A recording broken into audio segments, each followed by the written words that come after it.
Tampaknya saudara-saudara, timnas Indonesia ini tidak akan bisa diperkuat oleh 4 pemain saat melawan Turkmenistan, saudara-saudara. Sen Patinama, Yaakob, Yance Sayuri, Dimas Derajat. Nah, ini semakin menegaskan bahwa pertandingan senior ini semacam formalitas belaka, saudara-saudara. Karena prioritas ada di timnas U23. Apalagi nanti kan pemain-pemain senior yang biasa itu semuanya mayoritas akan main di timnas U23. Jadi timnas senior ini tampaknya ya memang hanya eksperimen saja. Halo saudara-saudara, jumpa lagi dengan komentator gadungan di sini. Dengan komentator yang gadungan.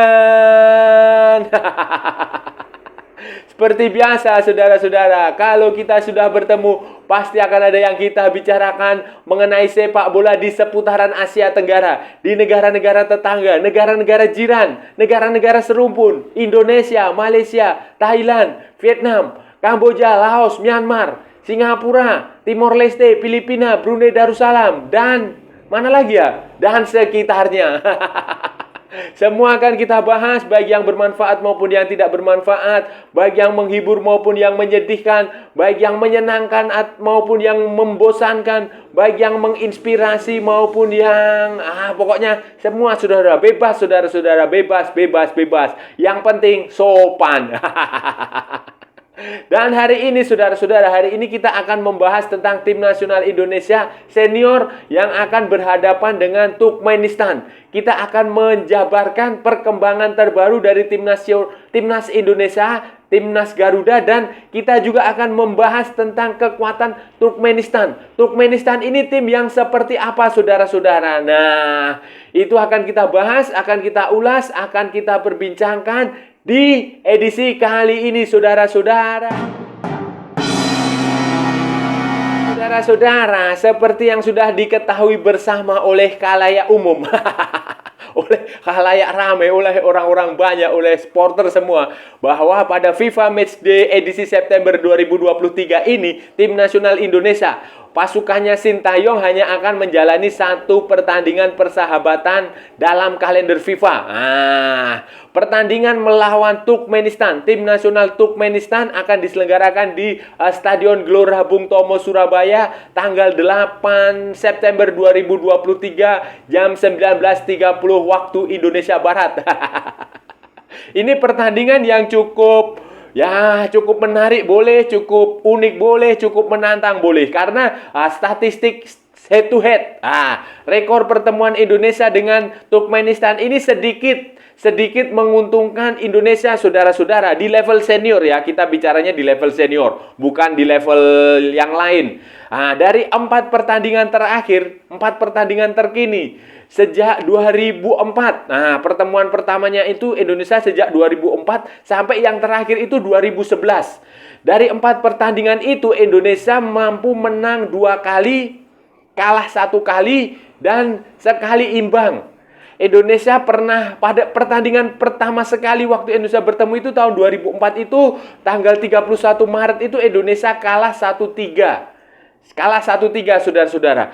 Kemudian Indonesia membalas pada 17 November 2004. Kualifikasi Piala Dunia kalau nggak salah itu. Kualifikasi Piala Dunia 2006. Indonesia membalas dengan kemenangan 3-1. Kemudian pada 23 Juli 2011, Indonesia Turkmenistan dan Indonesia bermain imbang 1-1. Kemudian 28 Juli, beberapa hari kemudian, 28 Juli 2011 itu Indonesia mengalahkan Turkmenistan 4-3. Jadi dengan 2 kemenangan, 1 hasil imbang dan 1 kekalahan ini berarti bahwa ya kualitas Turkmenistan, penampilan Turkmenistan itu ya dan Indonesia itu ya tidak beda jauh lah. Kalau boleh dikata seimbang saudara-saudara, seimbang. Kalah menarik adalah pertandingan yang dijalani oleh Turkmenistan maupun Indonesia pada 4 pertandingan terakhir, saudara-saudara. Ini menarik, saudara. Pada 4 pertandingan terakhir ini ya, saudara-saudara, Turkmenistan itu tidak pernah menang. Mereka menjalani 3 pertandingan di KAFA Nation Cup. KAFA itu adalah Central Asia Football Association. Jadi semacam Piala AFF tapi di region Asia Tengah. Nah, itu dia mereka juga mengundang utusan dari ada tim undangan dari Asia Barat. Kalau nggak salah yang tahun ini adalah Bahrain. Nah, itu dari 3 pertandingan di KAFA Nation Cup itu, Turkmenistan itu hanya imbang sekali waktu melawan Tajikistan dan kalah 2 kali waktu melawan Uzbekistan dan Oman. Sementara sebelumnya di pertandingan uji coba melawan Malaysia di FIFA Matchday itu mereka juga kalah 0-1, saudara-saudara. Sementara Indonesia dari 4 pertandingan terakhir itu Indonesia hanya kalah sekali. Kalah sekali yaitu dari Argentina. Sementara pada 3 pertandingan sebelumnya Indonesia itu menang sekali melawan Burundi dan imbang 2 kali melawan Burundi serta Palestina. Nah, jadi ya kalau head to head-nya juga tidak terlampau jomplang, tidak berbeda terlalu jauh. Kemudian catatan 4 pertandingan terkini, 4 pertandingan terbaru yang dijalani masing-masing tim itu juga hasilnya tidak terpaut jauh. Tidak ada yang terlalu dominan, tetapi juga tidak ada yang terlalu buruk. Ya, imbang-imbang sajalah, saudara. Indonesia dan Turkmenistan ini relatif seimbang, saudara-saudara, di atas kertas ya. Di atas kertas berdasarkan catatan statistik, berdasarkan hasil pertandingan-pertandingan sebelumnya itu relatif seimbang. Tetapi Indonesia mendapatkan ya banyak sekali kerugian, saudara-saudara, banyak sekali kerugian. Pertama, saudara-saudara, para pemain yang selama ini menjadi personil timnas senior yang usianya masih di bawah 23 tahun. Yang masih 22, 20, 21, 19, 18 itu sudah dipastikan tidak akan bisa bermain karena mereka dikonsentrasikan ke kualifikasi Piala Asia U23 yang itu sekaligus akan menjadi ajang, akan menjadi kualifikasi untuk lolos ke Olimpiade Prancis, Olimpiade Paris 2024. Dan ini ya masuk akal aja lah. Masuk akal, normal, dan ya bisa kita terima dengan akal sehat. Yang kerugian kedua adalah ada sejumlah pemain tim nasional Indonesia senior ini yang dipastikan akan absen. Dipastikan akan absen karena mereka mengalami cedera waktu pertandingan di liga, pertandingan di kompetisi domestik beberapa hari yang lalu. Kita sebut saja si Yance dan Yakob Sayuri. Yakob Sayuri itu sudah absen waktu PSM Makassar melawan PSS Sleman hari Jumat apa Sabtu ya, itu skornya imbang 1-1. Nah, masalahnya di pertandingan itu, saudara-saudara, kembaran si Yakob ini, si Yance Sayuri itu juga cedera. Yance cedera dan dia harus ditarik keluar, tidak bisa melanjutkan pertandingan melawan PSS Sleman. Nah, kemudian setelah 2 bersaudara Sayuri itu, Dimas Derajat itu ternyata juga cedera, saudara-saudara. Cedera waktu pertandingan bersama Persikabo. Padahal stok penyerang Indonesia itu sudah terbatas, saudara-saudara. Berarti kan sekarang tinggal menyisakan Dendi Sulistiawan, Stefano Lillipali, sama Aji Kusuma, penyerang baru Persija yang debutan. Itu setelah 3 pemain itu, ada lagi satu yang terbaru, itu adalah Sen Patinama. Sen Patinama itu juga dipastikan tidak bisa berangkat ke Jakarta karena klub dia di Norwegia, Viking, itu sudah mengkonfirmasi bahwa Sen Patinama itu mengalami cedera waktu pertandingan terakhir Viking di Liga Norwegia. Viking ini sekarang sedang bagus-bagusnya, saudara-saudara, di Norwegia. Mereka ada di papan atas. Mereka bertarung untuk menjadi juara Liga Norwegia. Kalaupun kurang beruntung ya setidaknya mereka akan mendapatkan tiket ke kualifikasi atau mungkin kayaknya kualifikasi ya ke Liga Champion Eropa musim berikutnya. Itu jadi ini sangat dan mereka sudah memastikan Sen Patinama absen, dan ini tentu saja akan menjadi ya sedikit celah lah karena Indonesia akan tidak memiliki back kiri, full back kiri yang representatif.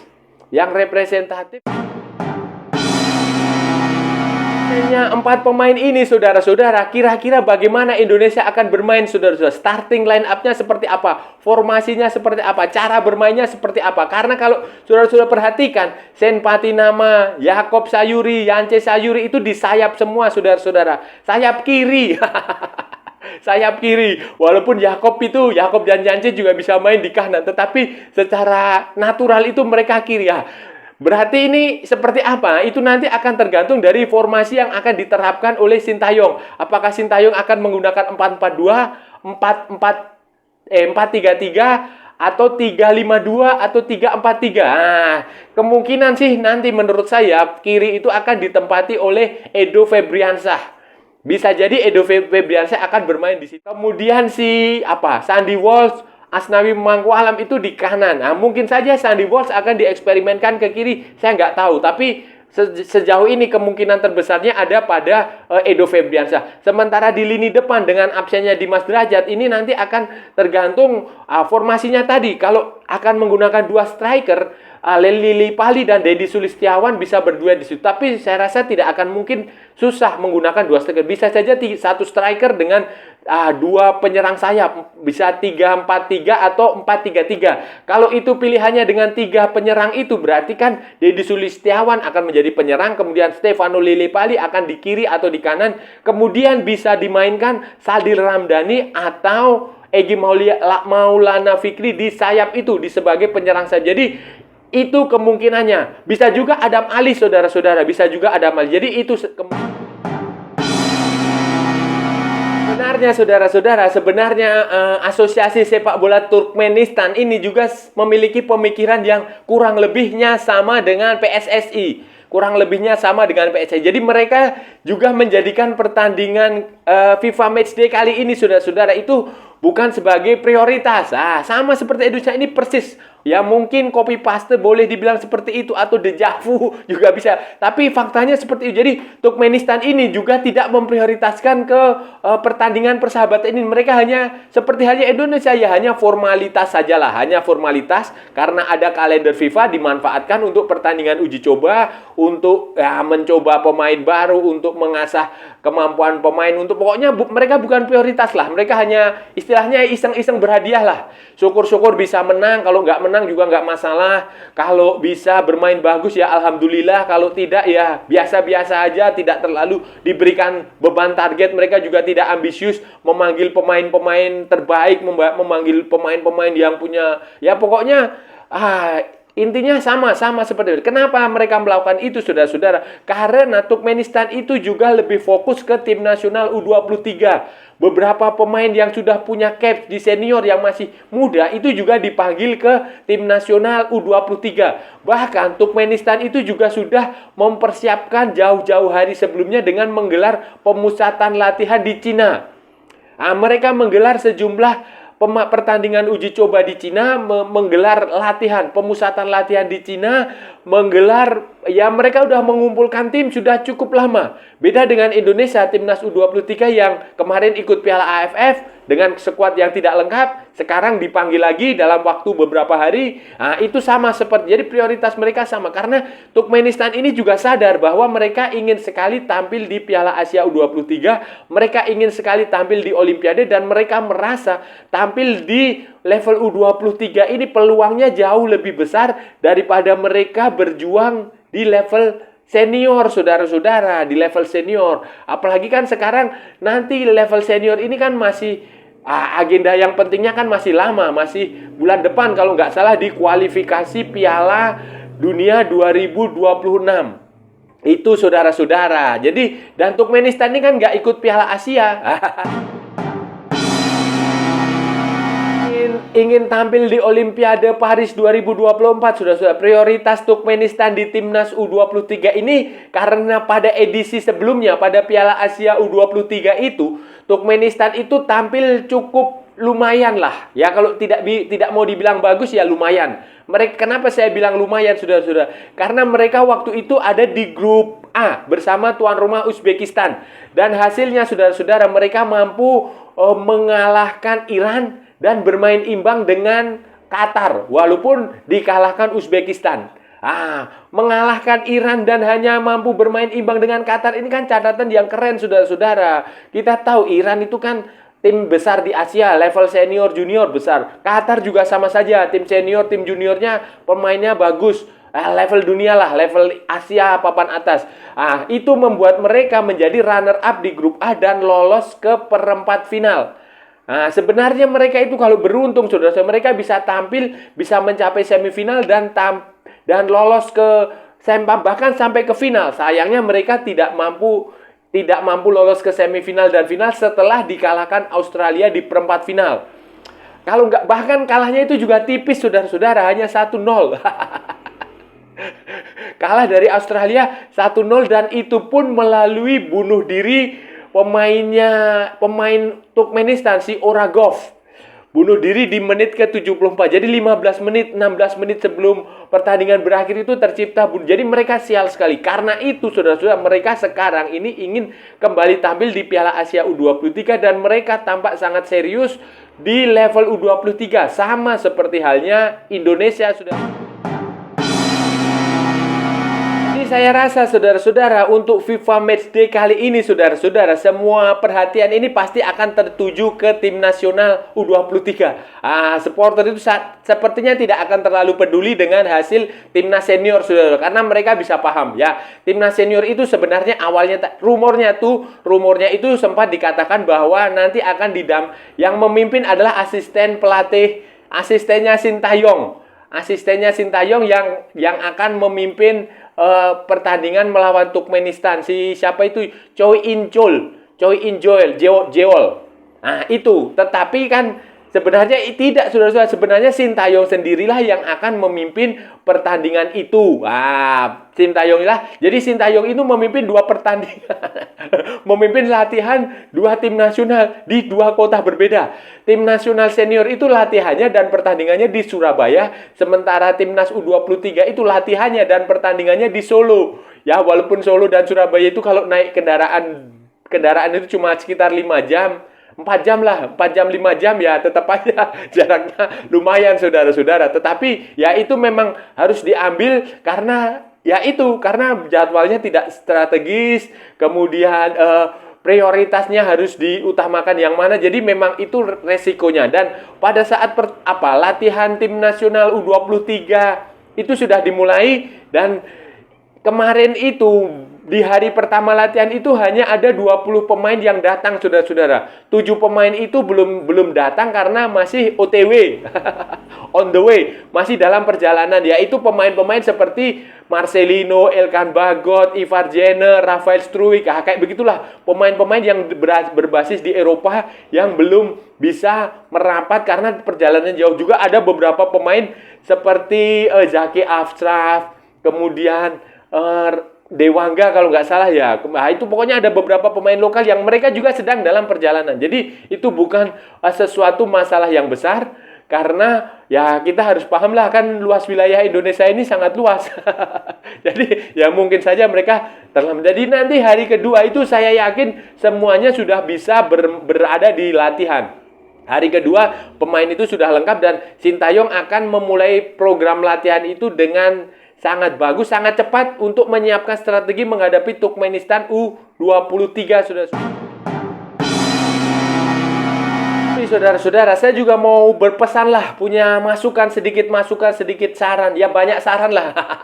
Banyak saran kepada pemain timnas U23 ini, saudara-saudara. Kenapa? Karena sorotan mereka itu besar sekali, saudara-saudara. Media-media di Cina Taipei, media-media di Turkmenistan, media-media di Asia Tenggara, di Indonesia itu menyoroti tim nasional Indonesia U23 itu yang dianggap sebagai tim yang sangat kompetitif, sangat bagus, dan sangat lengkap, sangat diunggulkan untuk lolos ke Piala Asia U23 karena ya materi pemainnya yang pemain-pemain mayoritas pemain senior berusia di bawah 23 tahun itu. Itu membuat mereka sangat diunggulkan, dan ini menjadi saran saya, menjadi konsen saya, menjadi perhatian saya bahwa ya Tolong itu pujian-pujian itu, analisis-analisis dari berbagai pihak itu yang mengunggulkan tim nasional U23 ini tidak usah ditanggapi, tidak usah direspon. Karena itu justru akan membuat pemain itu terlena, saudara-saudara. Pemain akan terlena karena mereka merasa besar kepala, merasa hebat. Nah, ini harus dihindari. Saya pesan kepada Sintayong, kepada asistennya, kepada Coach Nova Arianto supaya ini bisa dieliminasi sedini mungkin. Karena ini bahaya, saudara-saudara. Secara teknis memang kita oke, tetapi secara non-teknis ini bisa menjadi pressure, bisa menjadi tekanan psikologis yang kalau pemain terlena ini justru hasilnya akan anti klimaks. Justru hasilnya anti klimaks. Taiwan dan Turkmenistan yang akan menjadi lawan kita itu sudah pasti akan banyak sekali mengamati permainan Indonesia. Dan mereka juga pasti akan waspada. Mereka bisa jadi mereka akan bermain lepas. Sebaliknya, Indonesia tim nasional U23 akan bermain dengan beban yang berat. Jadi saya mohon sekali lagi. Mohon dengan sangat supaya hal-hal seperti ini, aspek seperti ini, yang non teknis seperti ini diperhatikan dengan sangat serius. Saudara-saudara, itu tadi pembahasan kita hari ini, saudara-saudara. Kita sudah bicara panjang lebar tentang tim nasional Indonesia, tentang timnas senior yang akan menghadapi Turkmenistan dalam FIFA Matchday, friendly match, pertandingan persahabatan internasional dalam kalender FIFA tanggal 8 September 2023. Pertandingan ini bertepatan dengan kualifikasi Piala Asia U23 sehingga prioritas utama Sintayong selaku pelatih timnas senior dan timnas 23 adalah ke kualifikasi Piala Asia U23 dan ini adalah keputusan yang sangat tepat, apalagi timnas Indonesia U23 itu berpotensi tampil di Olimpiade jika mampu mencapai semifinal di Piala Asia U23 tahun depan, saudara-saudara. Sehingga pertandingan senior ini ya hanya eksperimen sajalah, hanya uji coba, hanya mencoba pemain-pemain baru yang belum pernah bermain, mencoba pemain-pemain senior yang lama tidak dipanggil, kemudian dipanggil lagi dalam sebuah pertandingan. Ya nanti tujuannya adalah Piala Asia 2023 bulan Januari nanti. Dan saya rasa sudah cukup ya, saudara-saudara. Kalau ada salah-salah ya saya mohon maaf. Namanya juga gadungan, tetapi kalau benar berarti sebuah kebenaran. Kalau saudara-saudara merasa channel ini bermanfaat, berguna, menghibur, menginspirasi, silahkan like, share, and subscribe. Tapi kalau tidak, saudara-saudara abaikan saja. Jangan ditonton, di skip. Tetapi jangan juga di report. Kasihan saya, saudara-saudara. Ikuti pula akun media sosial Komentator Gadungan, ada di Instagram, ada di Facebook, dan ada di TikTok. Oke, saudara-saudara, sampai bertemu lagi di edisi-edisi berikutnya dengan tema-tema yang jauh tidak bermanfaat, dengan tema-tema yang jauh tidak berguna, dengan tema-tema yang jauh lebih membosankan. Sampai jumpa lagi, salam olahraga dan merdeka!